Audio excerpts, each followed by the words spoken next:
ჩემი კუპები წელს ბაღს ამთავრებენ. ამიტომ ძალიან აინტერესებთ სკოლაში რა ხდება. ანას ჩანთას დაესხნენ თავს სარგებლობენ იმით, რომ ანა არის ხატვის წრეზე და თამაშობენ მოსწავლეობანას თუ მოსწავლობანას.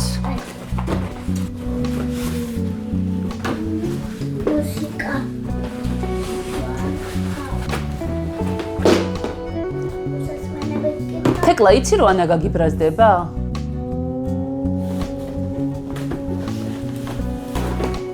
სანდრო, მე ისევ ჩაალაგეთ, ხო? ჰე! სახელმძღვანელოების დათვალიერებას მალევე მოყვა სკოლის გაკვეთილის იმიტაცია. კარგი. გამოდი დაფაზე. ცუდად ცევი ცოტა. ხმა უნდა მოიღო. გამოდი დაფაზე. გამოდი. ოღონდ მართლა არ ვიცი ზედმეტად მკაცრი მასწავლებლის ეს იმიჯი თეკლამ სადნახა ან რატომ მოირგო. აშკარაა რომ სკოლისგან კარგს არაფერს მოელის. რები დაგისვი კითხვები. მისმინე. ჰე, დაიწყდა ლიაბარაშვილი. ამასობაში კი სექტემბრის მოახლოებასთან ერთად დედის შფოთვის ხარისხი ყოველდღიურად იზრდება. ძალიან დამაშფიდი. კარგად. ჰე. ეგ დაგიწერემე. ახლა რა ხდება? ეს პატივცემული არსებები სექტემბერში შედიან სკოლაში. ერთი შეხედვით ძალიან ისეთი საყვარელი ფაქტია და ძალიანაც უნდა მიხაროდეს, თუმცა საქმე რაშია. ჩემს უბანში აბსოლუტურად ყველა სკოლაში პირველი კლასი არის მეორე ცვლაში. ანა, ჩემი უფროსი შვილი, სწავლობს პირველ ცვლაში. ანუ რა გამოდის? რომ მთელი დღის მანძილზე მე უნდა ვიყო სკოლასა და სახლს შორის გზაზე და მუდმივ რეჟიმში ვატარო ეს ბავშვები სკოლაში. დილით ერთი წავიყვანო, მერე გამოვიქცე, მოვამზადო პატარები, მერე პატარები წავიყვანო და აბსოლუტურად უნდა მოვწყდე ყველაფერს. ანუ სახელმწიფო მე მინიმალურადაც არ მიჭერს მხარს როგორც დედას, რომ მინიმუმ ერთ ცვლაში მაინც მყავდეს ბავშვები, რომ შევძლო თვითრეალიზება ან მინიმუმ იმდენი თანხის გამომუშავება, რომ ჩემს შვილებს დავეხმარო. როგორ ფიქრობთ, ეს რამდენად ნორმალურია და რამდენი თქვენგანი ხართ ჩემს დღეში? წამოთეკლა. ბავშვების ბაღში წაყვანის შემდეგ როგორც კი ცოტა დრო გამომიჩნდა, მაშინვე ანას სკოლას მივაკითხე. იქნებ ერთი შეხედვით ამ გამოუვალი ვითარებიდან რაღაც გამოსავალი მაინც მოვძებნო.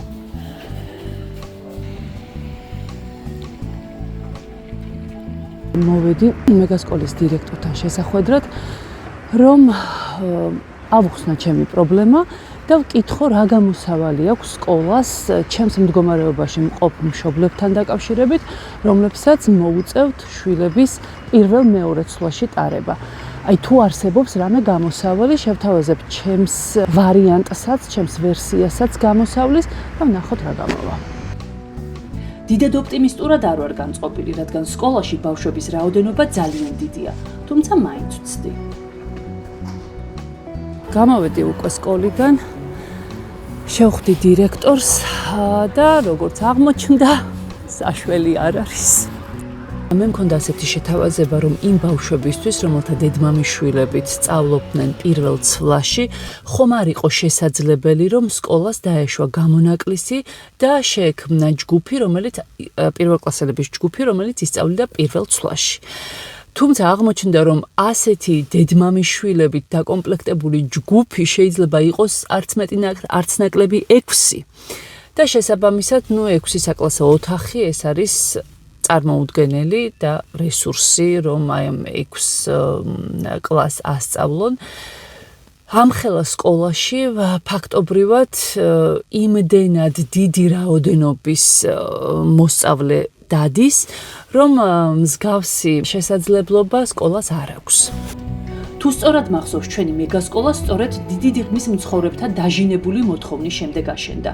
თუმცა მას შემდეგ ჩვენი უბნის მოსახლეობა ძალიან გაიზარდა და გაზრდილ მოთხოვნას ერთი ახალი შენობა ვერანაირად ვეღარ აკმაყოფილებს.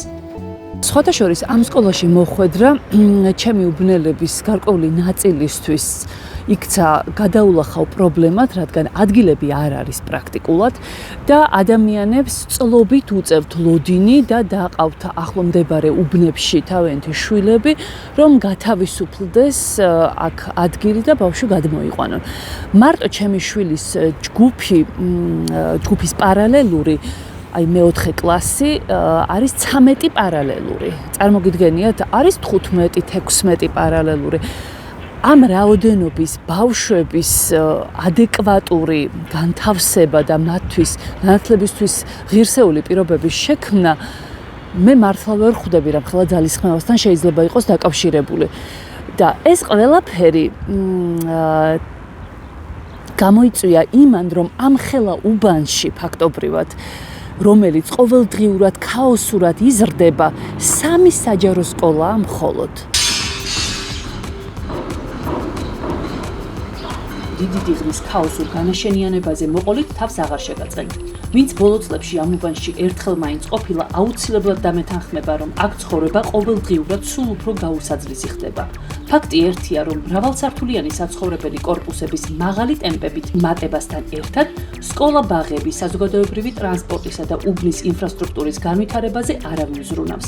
ამიტომ შედეგად მივიღეთ უზარმაზარი ახალი დასახლებები საცხოვრებლად აუცილებელი მინიმალური პირობების გარეშე. 2022 წელს დაიწყო სკოლების მშენებლობა რეაბილიტაციის პროგრამა მაშინდელი პრემიერ-მინისტრის და ამჟამინდელი პატიმრის ირაკლი ღარიბაშვილის ინიციატივით. უნდა აშენებულიყო 80 სკოლა ქვეყნის მასშტაბით და 720 გარემონტებულიყო. საქართველოს მასშტაბით 2086 საჯარო სკოლაა, თუ არ ვცდები. ამ პროგრამის ბიუჯეტი შეადგენდა $1 მილიარდ. აი, აქ იწყება ყველაზე საინტერესო ამბავი. იმის შემდეგ ბოლო წლებში განსაკუთრებით არაერთი კორუფციული სკანდალი გახმაურდა.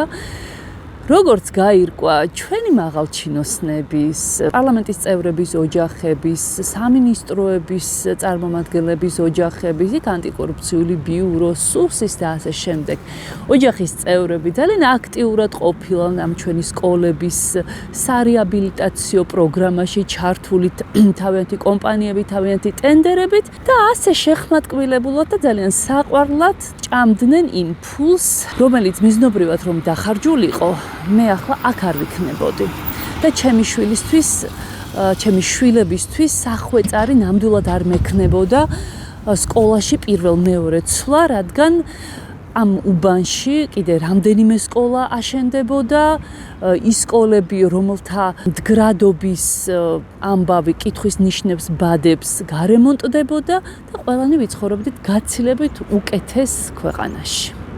ბუნებრივია ბავშვების სხვა სკოლაში გადაყვანაზეც ვფიქრობ, რაც ჩემთვის კიდევ ერთი ახალი პრობლემა და თავის ტკივილია.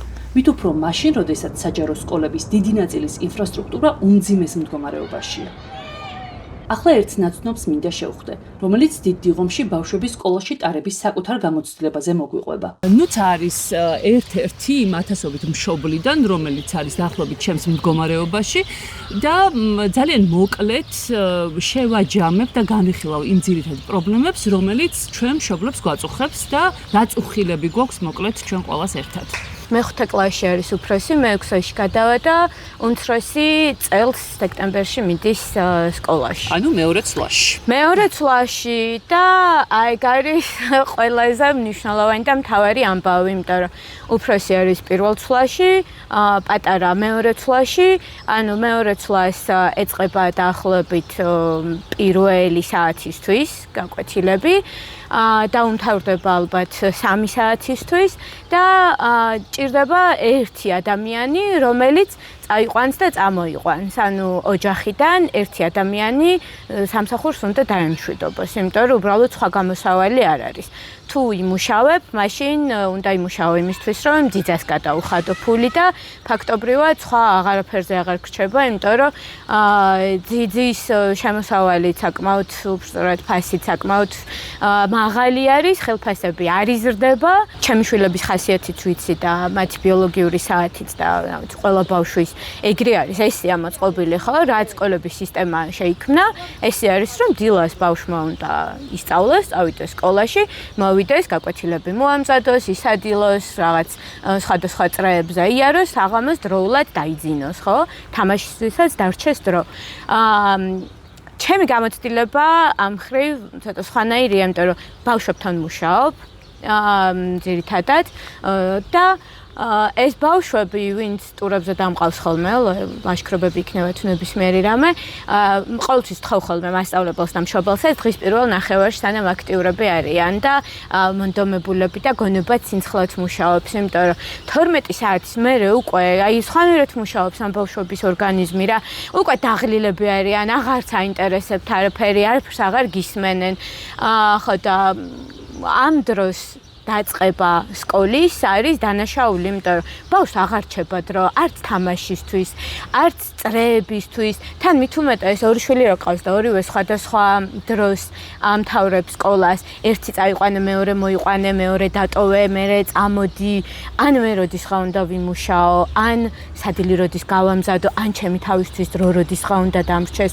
აბსოლუტურად გაუგებარი არის და ვერ ხვდები როგორ უნდა დავგეგმო ჩემი მომავალი სექტემბრიდან, იმიტომ რომ ვგეგმავ, დაგეგმო არის ჩემი ძლიერი მხარე, მაგრამ ამ შემთხვევაში უბრალოდ იმდენად არასტაბილური გარემო არის, რომ წარმოუდგენელია და კიდე იცი რა, აი მუდმივად მოგვდის ხოლმე ბაღშიც არის და სკოლებშიც, რომ ემზადები, დაალაგებ გეგმას, რომ კარგი, ეხა ეს ერთი ესე, მეორე ესე, იქნება ჩემი თავისთვისაც დამრჩეს დრო, იქნებ რაღაცა პატარა სამუშაო მოვასწრო და უფს, ხვალ დენი არ იქნება, ხვალ წყალი არ იქნება, ბავშვები სკოლაში არ მოიყვანოთ. აი ამ დროს რა უნდა გავაკეთოთ? მე წარმოდგენა არა მაქვს, იმიტომ რომ ეს პატარა ბავშვები, რომელიც მე მგონია, რომ მივიყვან ერთ სკოლაში, ვთქვათ, მეორეს გახანგრძლივებულში დავტოვებ და დავალაგე ეს ყველაფერი, გეგმა მერევა აბსოლუტურად საერთოდ.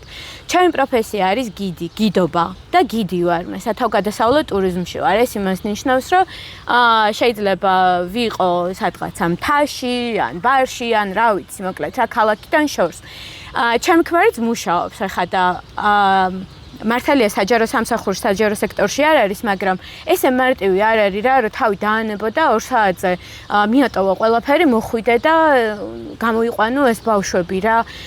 იმიტომ რომ ჩვენ ვართ დამოკიდებული ჩვენ შრომაზე. ვიმუშავებთ, გვექნება შემოსავალი, არ ვიმუშავებთ, არაფერი არ გვექნება, ვერაფერს ვერ შევჭამთ, ვერაფერს ვერ გადავიხდით, ხო? აი მეც სხვათა შორის მითხრეს, რომ აი მექნებ კერძო სკოლა გეცადა. ნუ ახლა ჩემს შემთხვევაში ეგ არის გამორიცხული, იმიტომ რომ ფასები ისეთნაირია კერძო სკოლაში. ორ ბავშვზე მით უმეტეს. სამ ბავშვს მე და საერთოდ კატასტროფა, მაგრამ ამასაც რომ თავი დავანებოთ, რაღაც არა ვარ მაინც და მაინც დარწმუნებული, რომ იმ გადახდელი თანხის ადეკვატურ ცოდნას წამოიღებენ ბავშვები იქიდან. თუ ქონია კერძო სკოლასთან კი, მაგის გამოცდილებაც ქონდა, იმიტომ რომ საჯარო სკოლაში პირველი უფროსი შვილი ვერ დავარეგისტრირეთ და დარჩა ეგრე ჰაერში. მოგვიწია სადღაც ვარკეთილში თუ ვაზის უბანში, როცა ვცხოვრობდით მუხიანში და გამორიცხული იყო, ვერ ვატარებდით რა საჯარო სკოლაში, ქალაქის ერთი თავიდან მეორე ბოლოში. და ამიტომ შევიყვანეთ კერძო სკოლაში და მაგ დროს უკვე გადმოვდიოდით დიდი ღომში. განაცხადი ქონდა განცხადება დატოვილი მეგა სკოლაში და 3 წელი ველოდებოდით მოკლედ პასუხს რა და მესამე წელს გვითხრეს დაგვირეკეს, რომ ადგილი განთავისუფლდაო და მოკლედ გელოდებით და მანამდე ეს პერიოდი ალექსანდრე დადიოდა კერძო სკოლაში. კერძო სკოლის გამოცდილება მე პირადად არ მაქვს კარგი. ერთადერთი რაც კარგი იყო, დაცული სივრცე ჰქონდათ, ეზოში ხშირად ათამაშებდნენ, დღეში 2 ჯერ აჭმევდნენ და უსაფრთხოდ იყო და გახანგრძლივებულშიც იყო და ამეცადინებდნენ ასე თუ ისე, მაგრამ საბოლოო ჯამში ის ფული, რაც ამ წლების მანძილზე გადავიხადეთ კერძო სკოლაში, ძალიან მენანება. აი სულ მაინტერესებს კობახიძე რომ მოგვიწოდებს მშობლებს, რომ აი გავაჩინოთ კიდევ მეტი შვილი და ასე შემდეგ. ეს ბავშვები ჩვენ დაყავს საჯარო სკოლაში, იმიტომ რომ რაც მეტი შვილი ყავს, ჩემი და შენი ბიუჯეტის მქონე მშობელი ვერ გაწუდება რა კერძო სკოლას. ხო და ისედაც მე მგონია რომ საჯარო სკოლები რახან არსებობს, ყველა უნდა სარგებლობდეს ამ საჯარო სკოლების სიკეთეებით, ხო? და თან რო ცდილობენ დაგვეჯერონ ამ საჯარო სკოლების სიკეთეებში, მე მაქვს ძალიან ლეგიტიმური შეკითხვა, რატო არ დაყავთ ქართული ოცნების მაღალჩინოსნებს საჯარო სკოლებში თავიანთი შვილები. იქნებ იმიტომ, რომ თავიანთ აწყობილ სისტემას უბრალოდ არენდობიან. ძალიან ხშირად როცა აი ამაზე ვიწყებთ საუბარს, მაშინ ვცდილობენ ხოლმე რომ ისრები გადაიტანონ სხვა რაღაცაზე, ჩვენი ყურადღება, მაგალითად, სასკოლო ფორმებზე, უნიფორმებზე. და როცა ვიძახით, რომ სკოლაში ბევრად მეტი პრობლემა არის, მოსაგვარებელი რა დროს უნიფორმა არის, ეგრევე ამბობენ ხოლმე, რომ საიდანღაციდან ხო უნდა დავიწყოთ. და მოდი ტუალეტებით დაიწყე, მოდი ეზოთი დაიწყე სკოლებს. აი ჩვენ სკოლას, კერძოდ ჩემი შვილი სადაც დადის, 221 მეგა სკოლა, რომელიც ქალაქში ერთ-ერთ თითით საჩვენებელ სკოლად ითვლება, ულამაზესი ფასადი აქვს, ძალიან ისე მოვლილი, ფოტოებში და ასე შემდეგ. რეალურად სკოლას გახსნის დღიდან არ აქვს ეზო, რომ ბავშვები გავიდნენ გარეთ, გახანგრძლივებულის ბავშვები. ჩემი შვილი ახლა რო წავა პირველ კლასში, მე სავარაუდოდ დამჭირდება გახანგრძლივებული, იმიტომ რომ გამოდის, რომ ჩემი შვილის სკოლა და ოჯახის კეთილდღეობა არის აი ესე. ჩემი ქმრის ბიუჯეტი შემოსავალი არ ყოფნის მარტო 4 სულიან ოჯახს, მეც უნდა ვიმუშაო და ბავშვი თუ სკოლაში ვატარე და ყველაზე პროდუქტიული დღის პერიოდი რაც მაქვს, ხო? დილას ვქოთ 12 საათიდან 3 საათამდე. აი საღამოს რანაირად უნდა იმუშაოს გიდმა. ეგ უბრალოდ წარმოუდგენელი არის, იმიტომ რომ როგორც წესი დაკავებული ვართ ხოლმე დილიდან 10-დან სადღაც 2-3 საათამდე. დრო გადის და გამოსავალი არ ჩანს. მართლა არ ვიცი, რას მოვიფიქრებთ ან მე, ან ნუცა ამ ურთულესი ვითარებიდან თავის დასაღწევად. აშკარაა, რომ ჩემი აუტანელი ოჯახისთვის ეს წელი მარტივი არ იქნება.